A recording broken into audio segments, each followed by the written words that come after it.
On the scorching afternoon of July 28, 1969, in the vast Coca-Cola bottling plant in Atlanta, Georgia, where the humid summer heat mixed with the mechanical roar of bottling lines processing thousands of bottles per hour, a 34-year-old quality control supervisor named Robert Bobby Jensen was conducting his routine inspection of the plant's visitor log when he noticed something that made him pause. The log, maintained at the security desk where all non-employees had to sign in and out, showed that a man identifying himself as Dr. James Crawford, industrial efficiency consultant, had visited the plant 17 times over the past 8 months, far more frequently than any legitimate consultant would need to assess operational efficiency. Bobby had worked at the Coca-Cola plant for 12 years, starting as a line worker and gradually moving up to quality control supervisor, a position that required meticulous attention to detail, pattern recognition, and an almost obsessive focus on anything that deviated from normal operations.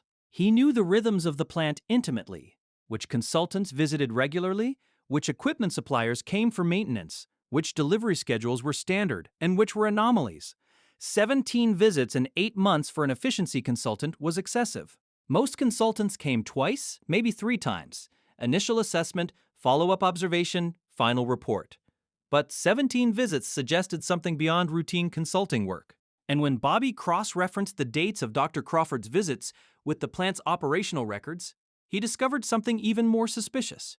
Crawford's visits coincided precisely with tours given to groups from various international trade delegations, including several from Eastern European countries and the Soviet Union. Bobby's instinct told him this wasn't coincidence. Something was wrong. But he was just a quality control supervisor at a bottling plant. Who would take seriously his suspicion that a supposed efficiency consultant might be doing something more sinister than analyzing production workflows? What Bobby Jensen didn't know was that Dr. James Crawford was actually Major Alexei Volkov, a GRU intelligence officer operating under deep cover in the American South. What he couldn't have imagined was that Volkov had been using Coca-Cola plant tours as cover to gather intelligence about American industrial processes, chemical formulations, and manufacturing technologies. Information valuable to Soviet efforts to modernize their own consumer goods industries. And more significantly, to understand American industrial capabilities that had military applications. And what would ultimately expose this operation wasn't FBI surveillance or sophisticated counterintelligence work. It was a quality control supervisor's attention to pattern anomalies and his decision to trust his instincts that something about those visitor logs didn't add up. This is the true story of how a Coca-Cola employee's meticulous attention to detail and understanding of normal operational patterns led to the exposure of a Soviet industrial espionage operation, how quality control principles applied to security awareness, and how sometimes the most valuable counterintelligence assets aren't trained agents but ordinary workers who know their environment so well they can immediately recognize when something doesn't fit. Before we dive deep into the story, subscribe to the channel. Tell me in the comments where you're from. Robert Jensen had been born in Macon, Georgia in 1935, the eldest of 4 children in a working-class family where his father worked as a factory foreman and his mother was a seamstress. Bobby had grown up watching his father approach factory work with a precision and attention to detail that bordered on obsessive, checking equipment, monitoring production quality, identifying problems before they became failures. Everything leaves traces, his father used to say. Problems don't appear suddenly. They build over time. If you're paying attention, you see the patterns before things break. Bobby had absorbed this philosophy completely.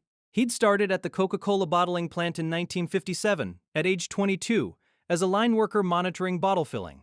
The work was repetitive, but Bobby had made it interesting by turning it into a pattern recognition exercise, learning to identify equipment problems by subtle changes in sound, spotting quality issues before they affected large batches, understanding the normal rhythms of production so thoroughly that anomalies became immediately obvious. By 1963, he'd been promoted to quality control supervisor, responsible for ensuring that every bottle leaving the plant met Coca-Cola's stringent quality standards. The job required systematic inspection, statistical analysis, and an almost neurotic attention to detail. Bobby was perfect for it. But Bobby's quality control mindset extended beyond just the product. He'd developed a habit of applying the same principles to everything, looking for patterns, noting deviations, questioning anomalies. When equipment supplier visits suddenly increased, he'd investigate why. When delivery schedules changed, he'd understand the reason. When anything deviated from the established pattern, He wanted to know the cause. This approach had made him excellent at his job. He'd caught equipment failures before they caused major problems, identified supplier quality issues before they affected production, and maintained the plant's reputation for consistent excellence. The Coca-Cola plant in Atlanta was significant not just for its production capacity, but for its role as a showcase facility. The company regularly brought visitors through, business students learning about industrial operations, international delegations interested in American manufacturing techniques, potential partners from bottling operations in other countries. These tours were coordinated through the plant's public relations department, but they required security clearance and visitor log documentation. All visitors had to sign in at the security desk, state their purpose, and be escorted by company personnel throughout their visit. Bobby had noticed Dr. James Crawford in the visitor logs starting in November 1968. The signature was distinctive, neat, precise handwriting that suggested education and professionalism. The stated purpose: industrial efficiency consultation. The first few visits hadn't registered as unusual. Companies hired consultants all the time to assess operations and recommend improvements. But as the visits accumulated, 3 in November, 2 in December, 3 more in January, Bobby's pattern recognition instinct began flagging the frequency as abnormal. Most consultants came for an initial assessment, 1 visit, conducted detailed observation over a few days, maybe 2 or 3 visits clustered close together, and returned once for follow-up, 1 final visit.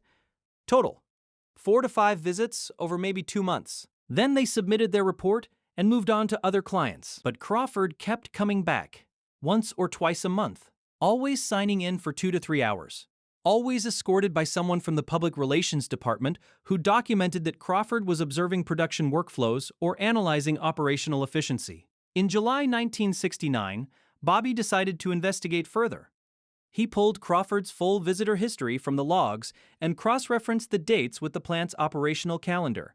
The correlation was striking. Crawford's visits aligned almost perfectly with scheduled tours for international trade delegations. When a group from Poland visited to learn about American bottling techniques, Crawford was there, supposedly conducting unrelated consulting work. When a Soviet trade delegation toured the facility as part of a cultural exchange program, Crawford was present, documenting efficiency metrics.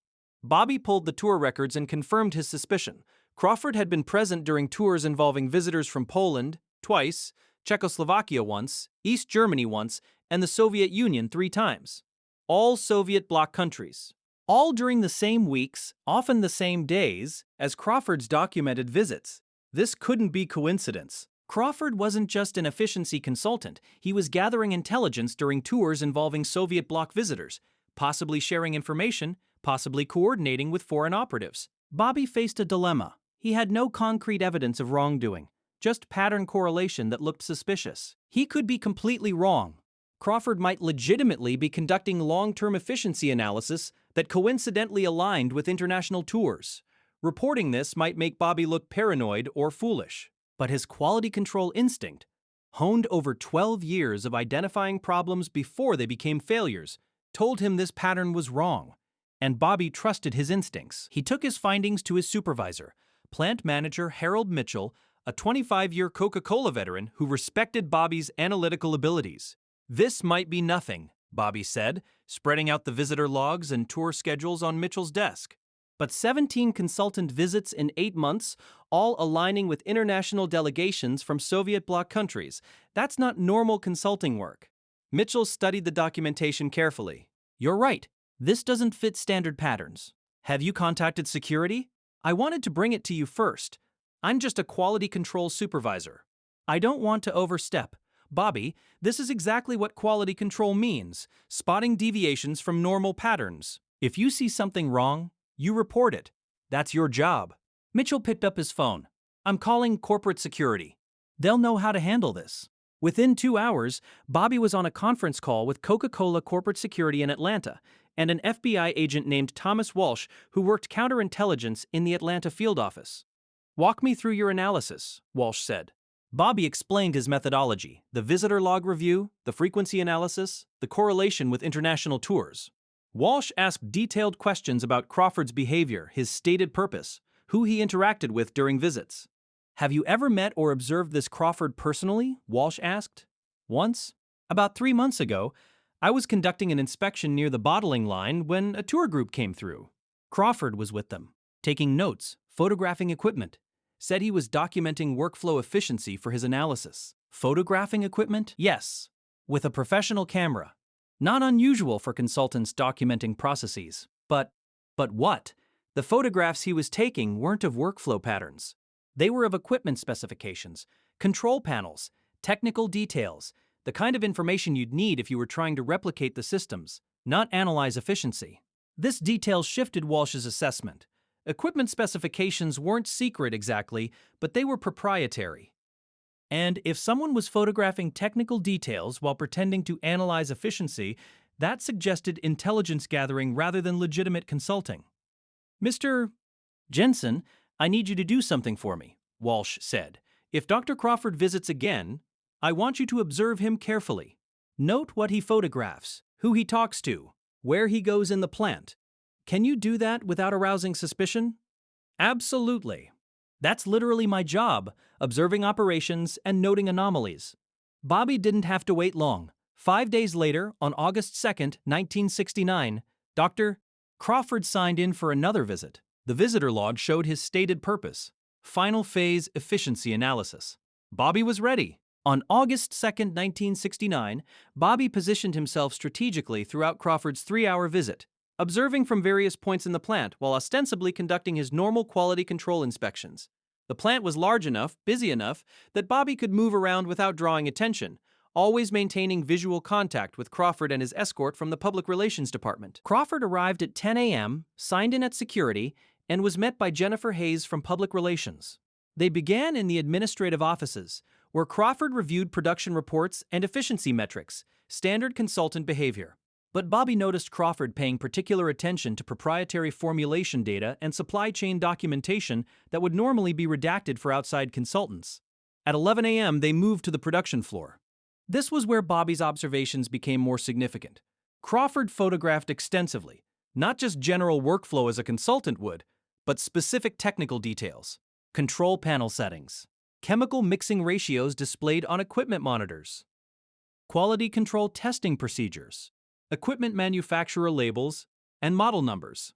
Bobby documented everything in his quality control notebook, disguising his surveillance notes as routine inspection records. But what made Bobby's suspicion crystallize into certainty was what happened at 11:45 a.m. A tour group arrived, this one from a Yugoslav trade delegation learning about American manufacturing. As the group was being briefed in the conference room, Bobby saw Crawford deliberately position himself near them, appearing to review production documents but actually listening to the tour guide's presentation. Then, during a break, Crawford approached one of the Yugoslav delegation members, a man who'd been taking extensive notes during the tour, and had a brief, quiet conversation. They exchanged what appeared to be business cards. The interaction lasted maybe 30 seconds, then both men returned to their respective groups. Bobby documented the encounter with precise timing and descriptions of both individuals. The pattern was now clear. Crawford wasn't primarily here to conduct efficiency analysis. He was using that cover to gather technical intelligence during visits that coincided with foreign delegations, and he was making contact with foreign nationals who might be intelligence operatives or sources. After Crawford left at 1:15 p.m., Bobby immediately called FBI agent Walsh and reported his observations. Walsh asked Bobby to send written documentation of everything he'd seen, including the names of tour group members if available. The FBI already had a file on Dr. James Crawford. Bobby learned. He'd been flagged 6 months earlier after appearing at multiple industrial facilities across the Southeast, chemical plants, textile manufacturers, electronics facilities, always as an efficiency consultant, always taking detailed photographs, always present during tours involving Soviet bloc delegations. But there hadn't been enough evidence to establish that Crawford was conducting espionage rather than legitimate consulting. Multiple appearances at different facilities could be explained as simply an active consultant building his business. Bobby's documentation changed that calculus. The pattern correlation Bobby had identified, 17 visits to one facility, all aligned with specific international delegations, combined with Bobby's direct observation of Crawford's photography focus and his interaction with the Yugoslav delegate, provided the pattern evidence the FBI needed. Walsh obtained a warrant and conducted a full background investigation of Dr. James Crawford. The results revealed sophisticated identity fabrication. Crawford's claimed credentials: Ph.D. in industrial engineering from Georgia Tech, consulting firm based in Savannah, appeared legitimate on surface inspection. But deeper investigation revealed problems. Georgia Tech had no record of anyone named James Crawford earning a PhD in their program during the claimed timeframe. The consulting firm's business registration existed but showed minimal actual business activity beyond what was necessary to maintain the cover. Crawford's claimed residential address was a mail forwarding service. His credit history, when examined, showed a pattern consistent with a created identity rather than a genuine person. All accounts opened within a narrow time frame, 3 years earlier, no history before 1966, activity patterns suggesting someone building a credit profile rather than naturally accumulating one over a lifetime. The FBI also discovered that Crawford had traveled extensively to Mexico and Canada, countries where Soviet intelligence maintained presence and where meetings with handlers could occur without the same level of scrutiny as direct travel to Soviet bloc nations. On August 15, 1969, FBI surveillance teams observed Crawford meeting with a known Soviet intelligence officer at a restaurant in Savannah, Georgia. The Soviet operative, operating under diplomatic cover at the Soviet consulate in New York, had no legitimate reason to be in Savannah meeting with an efficiency consultant. The FBI had enough.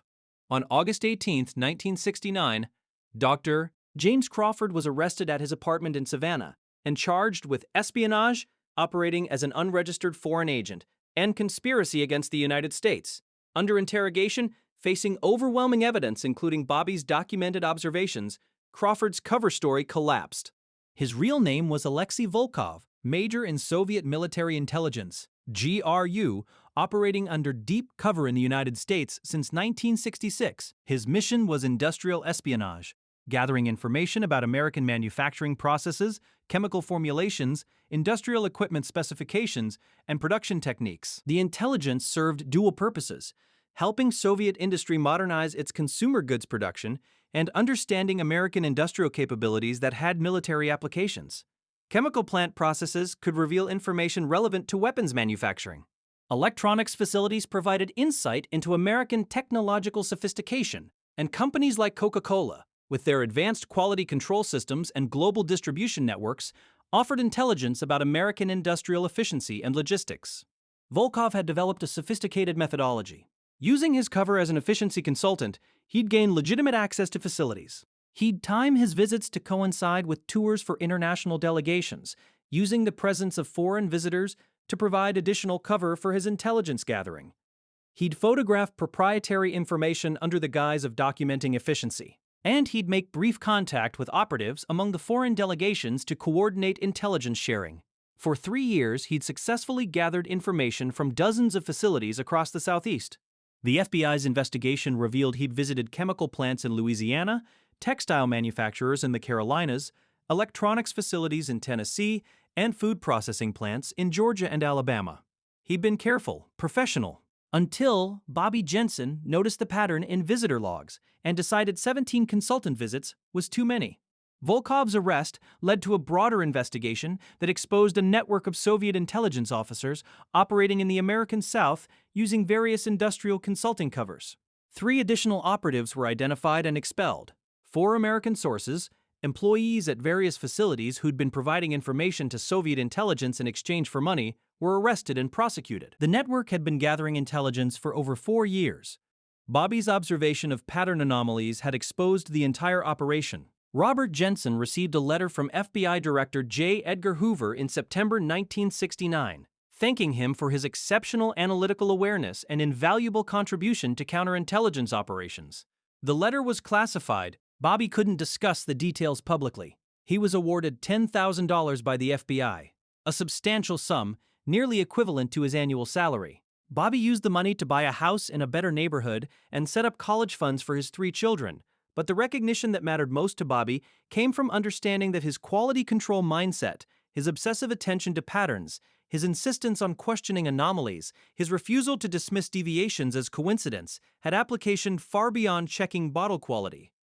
The same principles that made him excellent at identifying defective products had enabled him to identify a sophisticated espionage operation. Pattern recognition, statistical analysis, understanding normal operations so thoroughly that abnormalities became immediately visible. Bobby continued working at the Coca-Cola plant for another 26 years, retiring in 1995 at age 60 after 38 years with the company. He never discussed the espionage case with colleagues. The details remained classified for decades.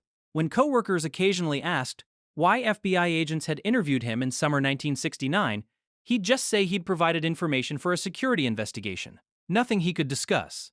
But the experience changed how Bobby thought about his work. He realized that quality control wasn't just about product, it was about maintaining awareness of entire systems, noticing when patterns deviated from normal, trusting analytical instincts even when evidence was indirect. He began training younger quality control employees differently, emphasizing not just technical inspection skills but also pattern awareness, analytical thinking, and the importance of reporting anomalies even when you couldn't fully explain why something seemed wrong. Your job is noticing things that don't fit, he'd tell trainees. Most of the time, it's just equipment variation or scheduling quirks. But sometimes, it's something important. You won't know which until you investigate. So you investigate everything that seems off. Several of his trainees went on to identify security issues at the plant. Not espionage, but internal theft, safety violations, quality control fraud by suppliers. Bobby's approach to systematic pattern recognition became part of the plant's culture. Major Alexei Volkov was convicted of espionage in March 1970 and sentenced to 25 years in federal prison. He served only 4 years before being exchanged for an American pilot held by the Soviet Union in 1974. He returned to the Soviet Union, where he continued working in intelligence, though his career had been significantly damaged by his capture. In interviews with Russian journalists years after the Cold War ended, Volkov discussed his arrest with professional analysis rather than bitterness. I underestimated the observational capabilities of ordinary workers. I assumed that a quality control supervisor at a bottling plant would only pay attention to bottles. I didn't consider that someone trained to notice pattern anomalies in production might apply the same analytical approach to visitor patterns. That was my failure.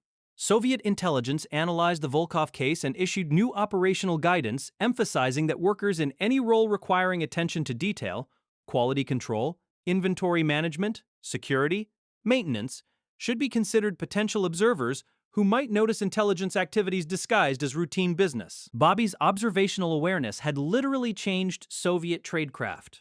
The Coca-Cola Company, while never publicly acknowledging the espionage case, quietly enhanced its security protocols for facility tours and consultant access. Background checks became more rigorous. Visitor patterns were monitored more carefully. And quality control supervisors were explicitly included in security awareness training, with emphasis on reporting pattern anomalies in visitor behavior.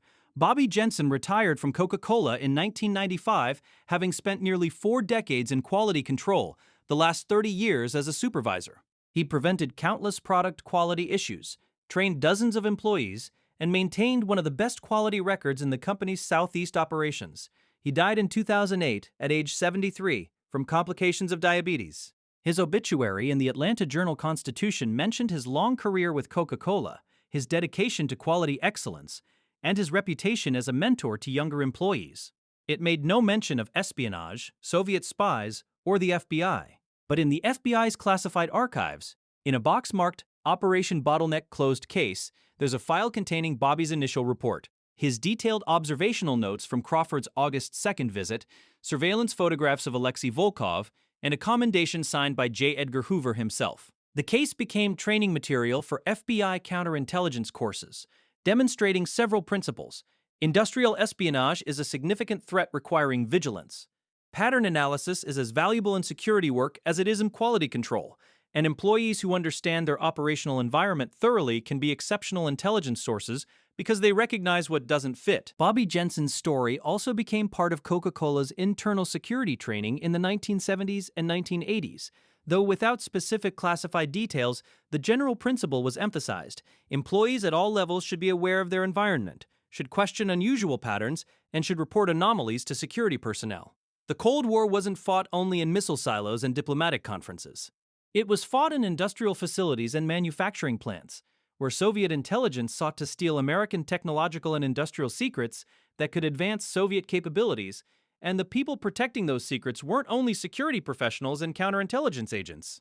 They were also ordinary workers like Bobby Jensen, who brought the same meticulous attention to detail that made them excellent at their jobs, to the task of noticing when something in their environment didn't fit normal patterns. Bobby Jensen checked bottle quality for 38 years. But his most important quality control work wasn't catching defective products. It was catching a defective pattern in visitor logs that revealed a Soviet intelligence operation. 17 visits in 8 months, all aligned with Soviet bloc delegations. That was the anomaly that didn't fit normal consulting patterns. And Bobby's refusal to dismiss that anomaly as coincidence, his systematic analysis proving the correlation wasn't random, led to the exposure of Major Alexei Volkov and the dismantling of a Soviet industrial espionage network. In the invisible war against Soviet intelligence, Bobby Jensen was an unlikely soldier. He didn't set out to catch spies, he was just doing what he'd always done, paying attention to patterns, noting deviations, investigating anomalies. But when those skills revealed something important, he recognized it and reported it. And that recognition, that willingness to trust analytical instincts even without direct evidence of wrongdoing, protected American industrial secrets and exposed a sophisticated intelligence operation. Quality control principles applied to security awareness, pattern recognition trained on production lines used to identify espionage patterns.